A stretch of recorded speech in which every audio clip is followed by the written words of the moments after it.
Hi guys, welcome and thanks for joining us. I'm Scott Woodhead, one of the co-owners of Sports Physio UK, and one of the senior sports therapists down here. I'm joined today with Danny Blaney. Danny Blaney is a second year student over at Huddersfield University. He's joining us on his second placement now.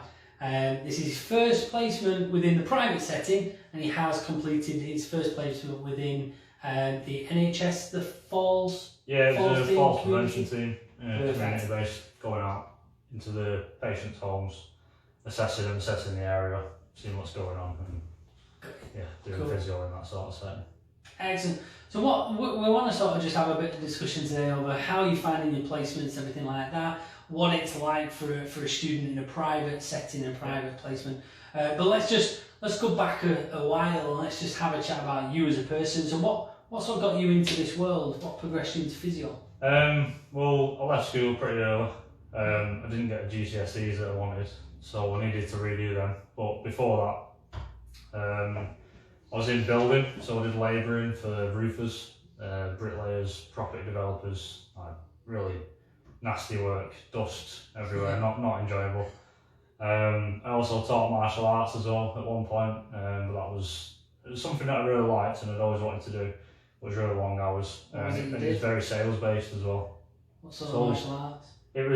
I did Muay Thai boxing What? originally, but this Black Belt Academy, they did kickboxing, taekwondo and Thai boxing. So I just did some of the Thai boxing classes and also did private lessons for ones and twos in different groups. But that was very sales based as well, so I'd have to go out and get the names, get the numbers, get them into the gym, do the instructing, and it was basically I'd get paid based on the people I get signed up to the gym. So there was no set wage, and it was 9 till 9, Monday to Friday, and then Saturdays was 10 till 2. Almost as long as the hours we do here. Nearly as long, almost. Nearly. So yeah, that was my dream job when I was younger, to teach martial arts and be a fighter and stuff like that. But it didn't turn out to be great. So then I went back into doing sort of labouring type jobs, and I got a job at TK Maxx in the stock rooms. That was just like a part-time thing in the mornings, doing, I think it was 6 in the morning till 2 o'clock. Wow. And then one day, on my way home from work on my motorbike, truck pulled out, straight into the back of it. My bike did a few flips, squashed my leg. A big hematoma on my calf, and I basically couldn't walk properly for nearly 3 months. Wow. So I needed physio. For about 6 months to get me back to where I was, and I ended up even getting to a better place than where I was before my crash. That's good. And I got to know the physio, spoke to him about how he got into it, what he thinks about his role, and just the way that he helps me. I thought, I want to be able to do that for someone, help someone, because it's really fulfilling to be able to do that. So I looked into it, seeing that I'd need really good GCSEs to even just get into the college and then get into physio. So I needed to do the GCSEs and then did my A-levels in a sort of access course. And now I'm at uni. Yeah, how did you find your access course? The access course was, some of the content was not really relevant to physio. Was it not? It was very deep biological, cellular level biology and stuff. I had to do physics as well. So is this access to healthcare? Yeah, access to healthcare professionals. 12 months. Yeah. But it was very intensive. So the assignments was every 2 weeks. I had 3 to 5 different assignments to complete of like 2,500 word essays, which it was quite overwhelming, to be honest, and it was quite hard to get through, but I did it. And then it was applying to universities. I had to do pre-access before my access, so it actually was 2 years. So yeah, because I did my GCSEs with the Open University, and then the access wouldn't accept some of them GCSEs, so I had to redo them in a pre-access along with some other biology, and then I could get onto the access to health, and then now I'm into university. So. Excellent. And since you're there, how are you finding it? It's really good, really enjoying it. Everything's very relevant to what I want to do as a physio. So I'm literally putting 100% in. I'm doing all the studying that I need to. Got through most of the exams. I've got one coming up in February relating into pathologies. That's quite intensive. You need to know 10 pathologies. Okay. You need to know pathophysiology. You need to know clinical presentations, so what the patient's going to come in, what they're going to be looking like, the pallor, the posture, all them sorts of things. And then you need to come up with a problem list and a treatment plan for that specific patient group. Right. Pathology. Yeah. Cool. So it's good, I'm enjoying it. I really like that it's a very hands-on subject. I'm quite a visual learner, and also hands-on as well. So it suits me down to a T, really, doing it. Good. There's so many sort of learning abilities out there, isn't there? A lot of people buy visuals, and a lot of people do prefer to read it, and they understand it that way. I'm very much a visual sort of person. Someone could show me how to do something, and I will pick it up. If I just read it, it's not the greatest way for me to learn. But it's good because you'll learn a lot more of that while you're at university as well, in terms of how to communicate with your patients. Some you can just show them their exercises, for instance, and they're happy, they've got it, and they're down to a T, and they're replicating it back to you. Whereas some you have to literally draw the pictures out, or even video them. I use video quite a lot with patients. Yeah, that's good. Get them to actually, I hold the cameras, quick selfie of myself, and then video them doing the actual movement. Getting that visual feedback then, aren't they? It's sort of like mirror neurals, isn't it? So you see something, you can copy it via mirror neurals. So makes sense. So this is the second placement. The first one, obviously, we touched on in the NHS. This is your first private practice placement, and it's more in the MSK world than what your last one was. So what were you expecting? What was your expectations when you came into it? To be honest, I didn't think I'd be able to get as hands-on because it was private, so I thought paying customers coming in, they're not going to want me doing the work. And I don't know what I was expecting in terms of people coming in, what level they'd be at, whether it was like acute phase or chronic or... So I just had an open mind basically when I come in, and I've just learned as I've been here and what to expect. And good, excellent. Let's have a chat. What's the biggest thing you've learned since being here? Now I understand you've only been here for 10 days. 10 days, biggest thing I've learned. To be honest, it's confidence in taking subjective information and having a good understanding of why you ask the certain questions within the subjective. So relating to the red flags, very important thing that I need to remember. I had a patient last week and I got asked to do the subjective supervised by a physio, and I basically felt like a rabbit in the headlights. I froze, I forgot what I was supposed to say, and then I realised I need to put a lot more effort rather than learning the anatomy and the pathophysiology and all that stuff, in just literally speaking to people and understanding the subjective question. So that's probably the biggest thing I've learned. So. Absolutely. So staying with the subjective assessments, how important are the subjective assessments then when we're looking at a patient in real life? Yeah, they're very important. I'd say they're probably the most important part of the assessment, barring the objective. But so the subjective is going to tell you the mechanism of injury, what's gone on, what they've been doing, and that can sort of give you an idea of where you need to look and where you need to investigate further, so that you can give a pretty solid diagnosis along with your objective findings as well. Good, excellent. So obviously we're not even halfway through your placement, but how are you finding sort of the support structure that Sports Physio provides? It's really good, This book's excellent. It's got personal reflections in it, clinical reflections. They say to only do one a week, but I've been trying to do one a day for the personal, even if it's just a mental reflection. This prompts me to do it. Gets me to think about what happened in the day, what I did well, what I could have done better, that kind of thing. It's just very structured. In terms of organisation, it's never been a strong point for me. I've always been sort of hands-on, just get it done. But this has made me follow steps more progressively. Good. Go through the book, complete the personal and clinical reflections, and it's got the opportunity to do case studies as well.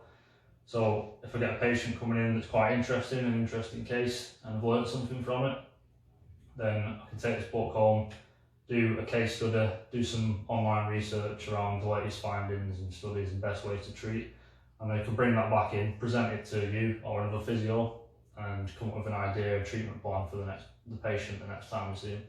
Because often you've got patients, aren't you, that are coming in 2 weeks or month increments. Yeah, definitely. So, the monthly treatments, if you like, and you've had a couple of them today, haven't we? We've seen a couple, and we had that young gentleman with the headaches. He was quite a good one, where he started off sort of weekly and then bi-weekly and then sort of every few weeks, and now he just comes in once a month. And he said it himself, really, didn't he, that he finds it invaluable because we work on something, I find something and deal with it before it actually before it gets worse, before it causes an issue for him. So we see quite a lot of sort of the monthly maintenance, top up sort of patients, and they're just coming in for sort of MRTs and just making sure they can still move the way that they want to. So good. So where do you see this going after your placement? So where are you off to next? Well, after this, so I'm away for 5 weeks, and then I go back to uni, and we do some kind of consolidation learning, get everything together. A little bit more on the things that we've already done, probably a bit more on cardiorespiratory and neuro, because I need to do one of them as well, one of them placements. And then I'm back on to my next placement, which will be another 5 weeks, but I've not got any information on what that'll be yet. Not sure where you're going? No, they tell you about 2 to 3 weeks before, so yeah, I'll have a bit more information as the time goes on. But yeah, I don't know yet. No. But I don't mind change, so I feel like I can sort of slot into any situation and adapt. Being adaptable is quite a good one. Yeah. Being adaptable when you sort of go into the private clinic, I'm guessing sort of within the NHS as well. When you meet a patient, you have to sort of adapt to adapt them to personality as well, to suit theirs as well. Because some patients, they'll accept a more relaxed sort of demeanour and a more relaxed attitude to the practice, whereas some patients expect a more professional and formal approach. Yeah. And you just need to be able to gauge that and adjust your attitudes accordingly. So. Absolutely. And even just sort of working with myself, obviously I've not watched you working with the other guys, but even just working with myself, you've actually managed to do that, which is really good. Yeah. You built a really good rapport up with the patients, and that's from the ones that you've done some manual work with, or just sort of shadowed and looked at the anatomy and moved forward that way. Yeah. So it's good. How have you found your educator? So your educator's been Josh? Yeah. He's been really good. He's not like really bossy or anything. He's not like he's not trying to micromanage. He's just guiding me in the right way, and he's letting me know constructive criticisms on anything that I could be doing better. Also building my confidence at the same time. And he's asked me how I prefer to learn, what sort of situations I feel like I learn best in. And I've said I do prefer to be just thrown in the deep end, because it makes me make a mistake and I can go back, take responsibility for that, improve it, make my weakness a strength, and then apply it. Yeah. So Josh has been good in that sense. Excellent. And I think Josh worked with you at the beginning of this workbook as well, and went through the SWOT analysis and everything like that to help you identify those strengths and weaknesses. He did the test to see whether I'm what kind of learner I am. Is it the VARS questionnaire? And visual and auditory, I think it was. Yeah. And most people sort of when you plot it on that graph, they fall into sort of a few different areas, don't they? Yeah. Excellent. What would you have a message to anyone sort of listening or watching as being a student? Yeah, I would. The main thing. So if you're that student and you're thinking of applying for university to be a physiotherapist, like you said about the different patients and adjusting your attitudes to speak to different people, I think that's really important that you get that real world experience of dealing with different people before you apply to university, because first year goes really quick and then you're literally thrown in at the deep end in clinic, and you need to be able to adjust and speak to the patients and do the subjectives, and it can be quite daunting if you're not prepared for it. I feel like I left school when I was around 14, 15, just because of circumstances. So I've had quite a lot of experience in different job roles, working with loads of different people. I do quite a bit of sales, so I think that gives me that rapport building skill as well. But I'm not saying people should go out and do sales, but if they can just get some experience working with members of the public, and learn how to sort of adjust the personalities to suit them, build rapport before they apply. Maybe even get experience in a private clinic like this, even just shadowing, just being there. Make sure that you know that physio is what you want to do. Make sure you know why you want to do it. It's a big investment, isn't it? It is a big investment. In terms of monetary wise, but also time. Yeah, it's a lot of time, a lot of sacrifices required if you're going to quit your job and go and do it, which is what I did. But even just coming straight from college, it's a choice that you're making that's going to set you up, and it's a really good career if you can get into it. And if you're good at it, you're going to be good and you'll go far. You can make money if that's what you're into. But the main thing is it's a fulfilling career where you get feedback from your patients. You feel like you've done good, and that's literally invaluable. And to me, that's what a job should be about. So yeah, do your research, get some experience if you can, and make sure it's what you want to do. Perfect. And you saw that this morning, didn't you? That progression from someone being in pain to coming in literally 2 weeks later from sort of 8 out of 10 pain and not being able to move to today coming in after the short amount of treatments that I provided with her and having no issues. But then, you know, she's come in with no pains and she's still been getting some advice and stuff. It makes you feel good, doesn't it? Just being able to fix people. Definitely. It's all like mechanics, but for people. Yeah. People say that when we're out and about. What do you do? We fix people. Kind of simple as. So yeah. Well, it's been a pleasure. It really has. Obviously, we're only sort of partway through your placement with us. You've been with lots of different members of staff. Obviously, we've got 3 clinics. You're going to be being able to see all 3 clinics in the time that you're with us. So it's been a pleasure for myself. On behalf of Josh, I think I'd say, you know, so far perfect. Let's keep it going. And yeah, thank you for sort of chatting to us and putting a bit of an insight out to the people that are out there. No, thanks for the opportunity, because I wish I had something when I was a student or thinking about becoming a student of physiotherapy, just to sort of give me some information to know what to expect. And you know, it's not an easy course to do, physiotherapy. It's hard and it takes work, so you need to be sure that that's what you want to do. So. Excellent. Well, thank you very much for joining us, Danny. Thank you very much for listening and watching. If you do have any questions, then put them in the comments, fire us over an email, check out our website www.sportsphysiouk.co.uk and tune in again. Thank you very much.